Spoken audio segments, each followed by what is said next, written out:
Hello, my name is Ceora, and I'm really excited to be here today to talk to you about the JavaScript you need to know before learning React. This is a subject that I'm super excited to talk about because it's something I struggled with when I was learning the code. But before we get into the actual presentation, let me give a little bit of an introduction to myself. I am a developer based in Philadelphia. I really love developer education and community, so I landed myself a job at Apollo GraphQL as a developer advocate. I do lots of other developer kind of things and other not so developer things. And I'll tell you where to find out more about me by the end of this presentation. But for now, the most important thing to know is that I'm a developer who got stuck in between JavaScript and React. So I know a bit about the struggle, and I'm excited to be able to clear that up for some of you and maybe even completely remove that weird phase when you're in limbo between JavaScript and React and don't know where to go. So let's jump right into it. Let's start off by just establishing this fact that we can almost all agree upon, which is that React is an important part of a front-end developer's journey. We talk about React all the time. Tons of developers have built their whole personal brand and career off of using React. So we really push this idea. We always talk about how great React is, but how do we know that it's so important? Why do we say it's so important? Why is this true? I remember thinking when I was first learning the code, what's so great about React? Like, why should I invest time into learning it? And as I was going over this presentation, preparing this talk, that question came back to me. So I decided to do a little bit of investigating. I went to LinkedIn and I looked into some of the job descriptions that are there for web developer and front developer roles across different levels, junior, mid level, senior, that kind of thing. And what I found was that of the 20 or so job descriptions I looked at, about 15 of them were included React as a requirement for the job. So let me start off by saying that this does not directly reflect what the industry is like. It's just what I happen to come across.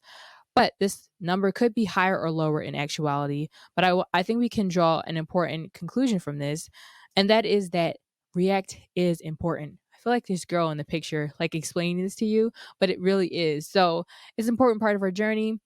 With that fact established, how do we get to React? If we look at web development as a journey, what stops do we need to reach first before making it to our goal destination, which is React? We hear this all the time. I'm sure you have if you read anything about React. They always say before learning React, you should know JavaScript. I feel like every developer ever has said this to me before, and tons of learning content out there says this. But what's the problem with this statement? Well, it's pretty vague. This is what kind of got me stuck in between JavaScript and React. I was never sure how much JavaScript I should know or which parts of JavaScript I should know. I know some people who jumped into React without enough JavaScript knowledge, and that kind of scared me because I didn't want to do that. So let me help you clarify this. Let's focus on this question. What parts of JavaScript do you really need to know to learn React? And thankfully, that's where I'm coming in here. I'm going to talk about the specific aspects of JavaScript that are heavily used in React. And these are things you should be familiar with before you begin learning React so you can build that strong foundation. And in addition to covering what JavaScript you need to know, I'll also briefly cover at the end how you can go about learning these topics. So before we start our journey, let's establish what you need before we can get started. You're going to need to know JavaScript basics. As we go through this, I'm assuming that you know these things, but what do I mean by basics? Again, we're aiming for clarity and no confusion here. When I say JavaScript basics, I mean variables, functions, data types, objects. I'm not going to cover these topics in depth here. I expect you to know these already. So if you feel like you're unfamiliar with any of these things, just take the time to learn them and then come back to this presentation. So if you feel like that's you, if you feel like you don't know enough right now, that's totally fine. Here are some resources that I love to use for learning anything new. Use these to learn the basics of JavaScript. So that's Codecademy, Egghead.io, Dev2 for their articles and tutorials. And you can also find some good things on YouTube if you have the time to search. So with that out the way, we're ready to get started on our journey on our road to React. So our first stop is template literals. What are template literals? We should be asking ourselves these things as we go through these to check and see what our understanding is. So I'll define it for you. Template literals are a way for us to use variables and strings. put simply. That may seem a little vague, so let's see what that looks like in code. We'll first look at what our code will look like if we're trying to combine strings and variables without template literals. So here we have a function called about the speaker, and it takes 3 parameters: name, job title, company. And what we're going to do with those parameters, we're going to form a sentence. We're going to return a sentence that takes the name, and I'll show you what this sounds like if it was me. So Ceora is a developer advocate who works at Apollo GraphQL. This is perfectly fine, but the code is a little bit messy looking, and we could be more readable and efficient. So let's see what this looks like with template literals. So with template literals, we remove the quotes and instead use backticks. And our variables are not added in. We're not doing anything where we have separate strings that are stitched together. Instead, we wrap our variables in curly braces that start off with $1.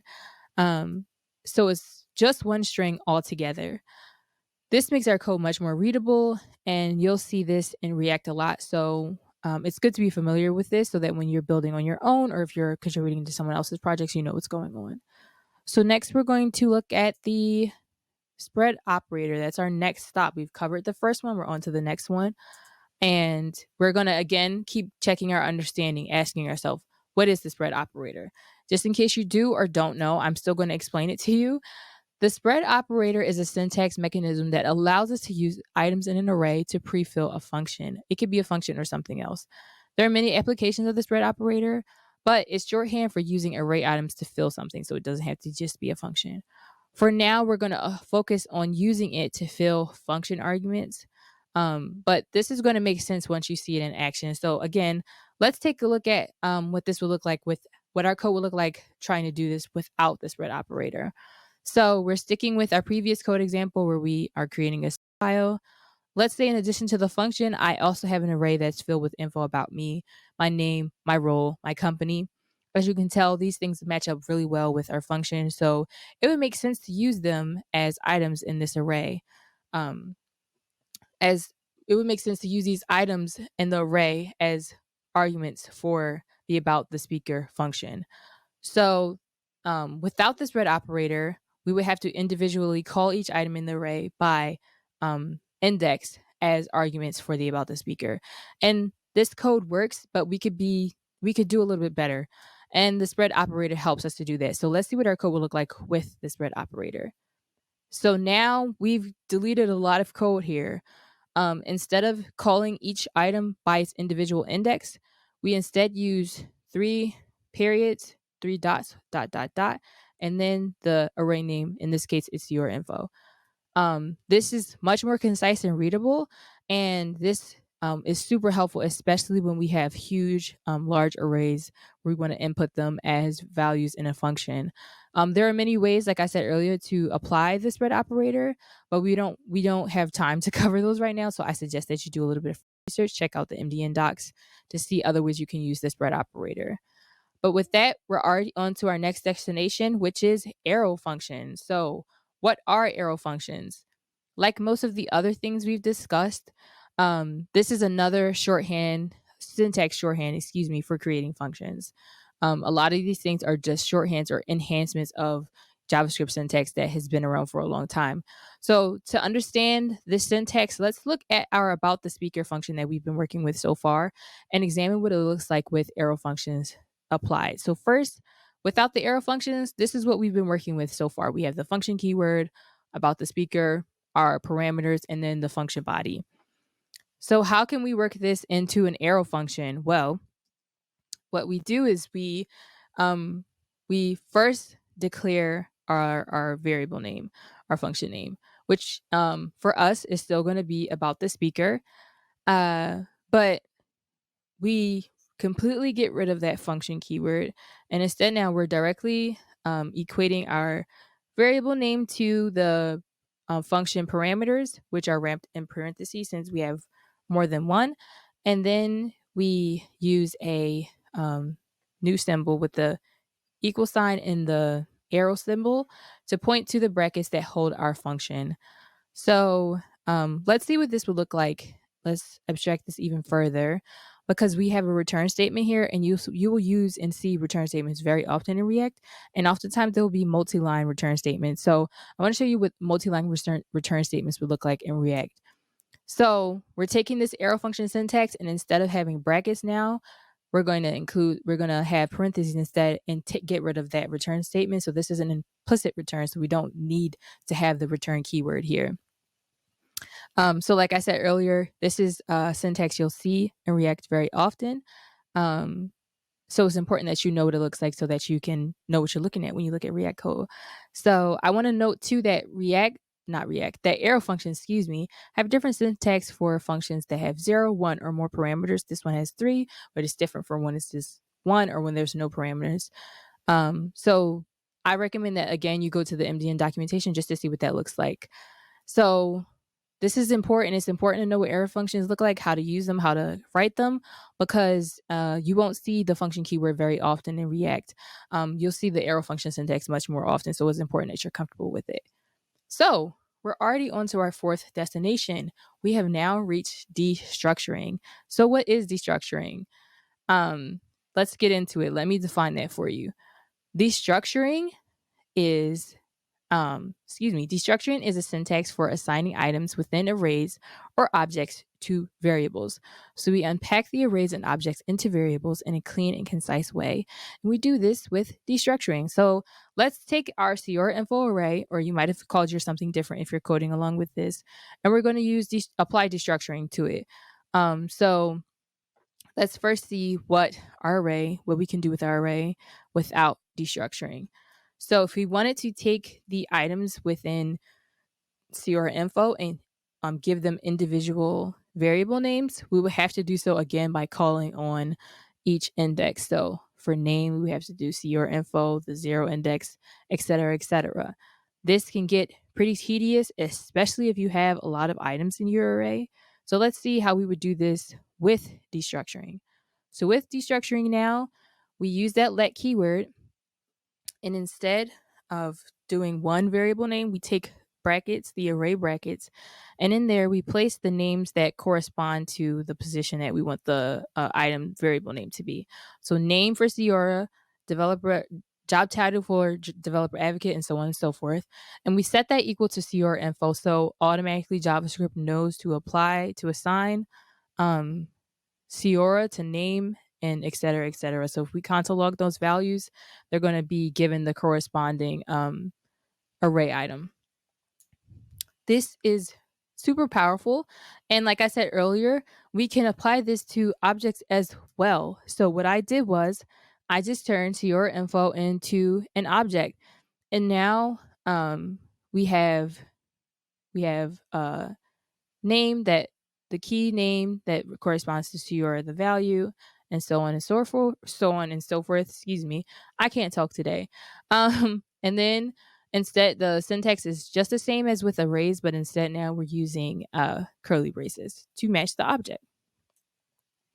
So we're on our last stop. We're moving through these things very quickly. I hope that you're understanding everything pretty well. But now we're going to move on to array methods. So there are a lot of array methods. So again, we've got to get specific. Which array methods are we talking about? We're only going to discuss 3. So let's start with our first one, which is the map method.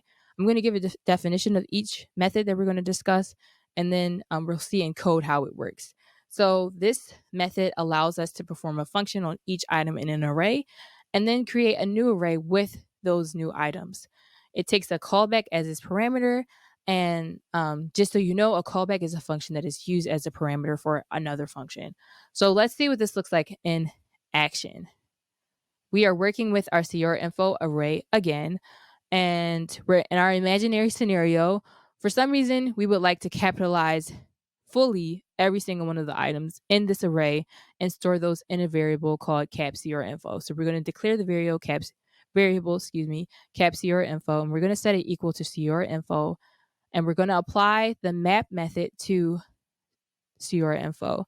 And like I said earlier, the map method takes a callback function as its parameter or argument. So what we are doing is we're going to, for our callback function, it has the argument info, which basically is a placeholder for each item in the array as we iterate through it. And what we're going to do with each info is we're going to convert it to uppercase and push that right into Ceora info. So if we log Ceora info to the console, what we're going to have is Ceora capitalized all the way, developer advocate capitalized all the way, and Apollo GraphQL capitalized completely. So we have got map covered. Let's move on to the next one, which is filter. So let me define that for you. What does filter actually do? With filter, you can iterate through each item in the array and an array. And with the callback function that filter takes as an argument, because again, it takes a callback function as an argument, all of these methods do, you can fill a new array with whatever items return true when the function is applied. So unlike map, filter doesn't always return a new version of every item in an array, even though it does iterate through each item. Like the name suggests, it filters through the items and only returns what meets the conditions that the callback function sets out. So let's see what this looks like in action. We have a new array called more Ceora info, which is the same as Ceora info, except now we have an integer, which is my imaginary age, which for now we're going to say is 104, just to make stuff up, just to make it fun. So we're going to declare a new array, and we're going to call it string Ceora info. And we're going to take more Ceora info, and we're going to apply the filter function to it. And this time we're going to use for our callback, we're checking to see if each item is a string. If it is a string, it gets pushed into string Ceora info. If it is not, it gets left out. If we console log string Ceora info to the console, we're going to get only Ceora, developer advocate, and Apollo GraphQL. 104 will be left out because it is not a string, so it returns false. So 2 out of 3 covered. We're moving on to our next one, which is reduce. So reduce allows us to combine all the items within an array together to create one value. This is done using a callback function, which takes 2 arguments. So let's see how this will work in code. I'm going to be completely upfront with you. This is the array method that I struggled with the most, but let's discuss what it looks like in action. So say for our speaker bios, we also want to include a number, a cumulative number of all the followers that each speaker has across 4 different social media platforms. It doesn't matter what they are. These numbers are imaginary.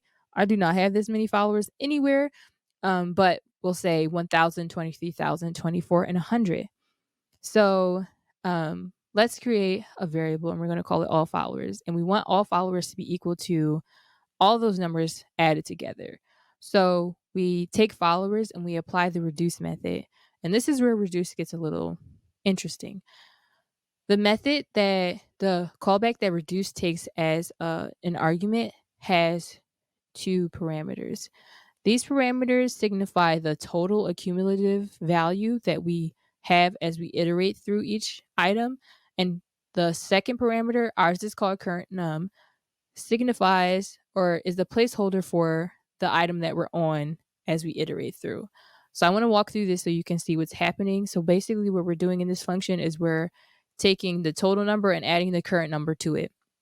So the second, as you can see, reduce takes 2 arguments as well, just like the callback function that it has. So it takes the callback function as the first as the first argument, and then the second argument is that number 0 here, and this basically signifies our starting value. We want to start with 0. So when we start, our total is 0. Our current number is 1,000. We add 1,000 to 0 to get 1,000. Once we iterate through followers the second time, our current number is 1,000. Our current number is 23,000. So we're adding 1,000 to 23,000, which gives us 24,000. And we do that each time until we get our cumulative value of all of those. And if we console logged all followers to the console, we would get all of these values added together. That is a lot to process. And there are a lot of ways you can apply reduce. Sometimes people even use them to combine strings. But this is the way that makes most sense to me. And I hope it makes sense to you. Okay.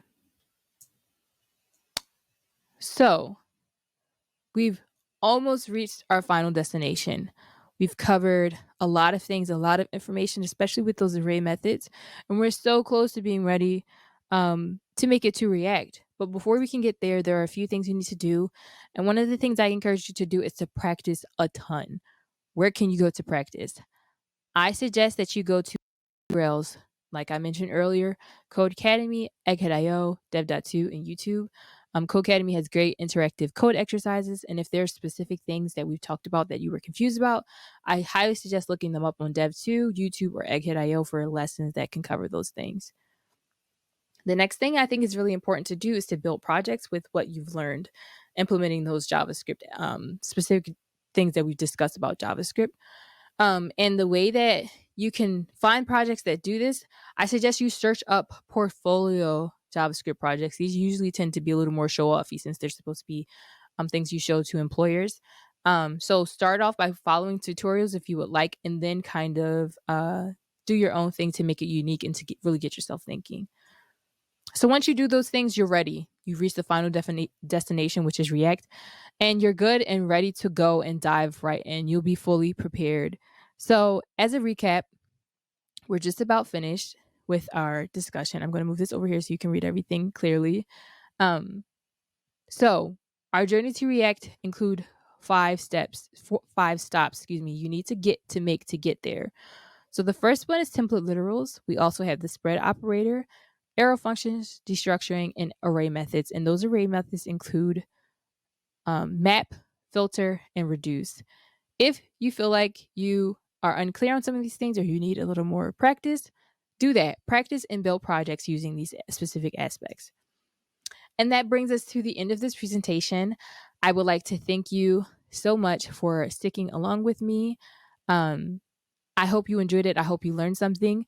Please feel free to learn more about me and the work that I do at Apollo and outside of Apollo, GraphQL, by visiting me on Twitter. I spend too much time there. My username is Ceoreo. That's CEEOREO _. And you'll also find a thread of JavaScript resources for you to take advantage of, and also React resources there too as soon as this is over. So thanks again for watching. I hope you enjoyed. All right, and that was amazing, Ceora. Thank you. I've been doing JavaScript for a long time. I've got most of those basics. Never got around to actually learning React, though. So, what do you recommend for people who are wanting to learn React?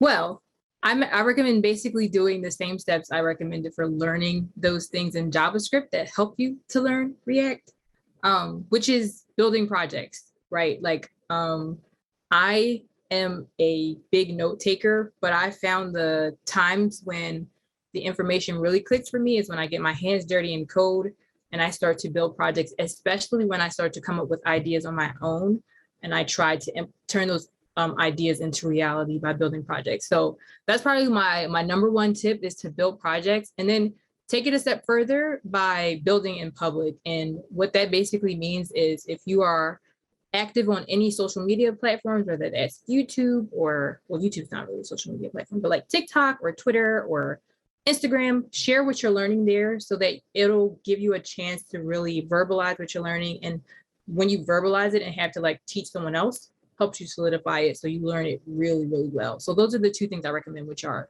building projects and building in public. All right. Well, building in public is, yeah, definitely getting your hands dirty reinforces the learning quite well. There's an old story where the apocryphal story where a student says to a professor, "How do I learn Python?" And the professor says, "Find a problem you want to solve and then solve it with Python." Yeah, it works. It really works. It does. It does. And you're talking about a lot about people learning front-end development. Other than React, is there anything else that you recommend for people wanting to get into front end? Yeah. I think especially if your goal is to, well, first of all, you should reassess what your goals are.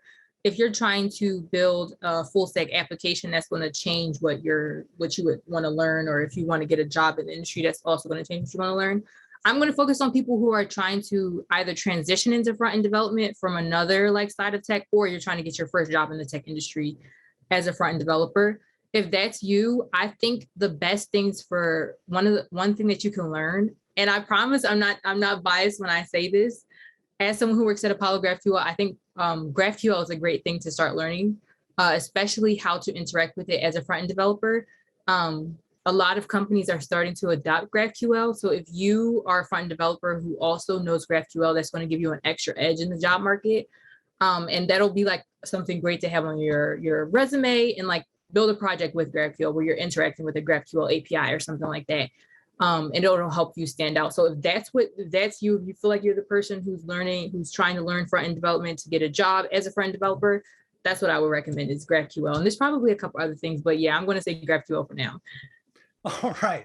Well, thank you so much, Ceora. And we are going to hand this off now to Michelle Bakels, who's going to talk to us about meditation through code. Thank you so much, Ceora. Thank you. Have a good one.